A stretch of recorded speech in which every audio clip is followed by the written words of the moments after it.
চলো ফ্রেন্ডস, আজকে তোমাদের সঙ্গে দেশি খেজুরের একটা রেসিপি শেয়ার করব।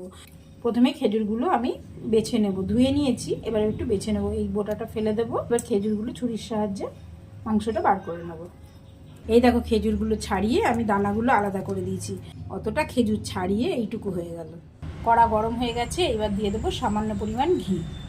ঘিয়ের মধ্যে দিয়ে দেবো গুঁড়ো করে রাখা চিড়ে। এটাকে ঘিয়ের মধ্যে ভালো করে ভেজে নেব। চিড়েটা হালকা ভেজে নিয়েছি, এইবার দিয়ে দেবো খেজুরটা।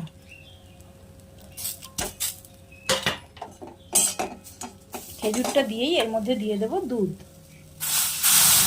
এবার এর মধ্যে দিয়ে দেবো কেটে রাখা ড্রাই ফ্রুট। এবার গ্যাসটা আমি নিভিয়ে দেবো।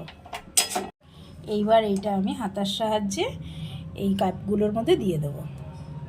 এইবার আমি ওপর থেকে দিয়ে দেবো কেটে রাখা চেরি আর কিছু ড্রাই ফ্রুট। এটা এবার 1-2 ঘন্টার জন্য ফ্রিজে রাখা যাক। চলো ফ্রিজে রেখে দিই। এই দেখো, আমি এটা ফ্রিজ থেকে বার করে নিয়েছি। এটা এবার খাওয়ার জন্য রেডি। চলো খাওয়া যাক।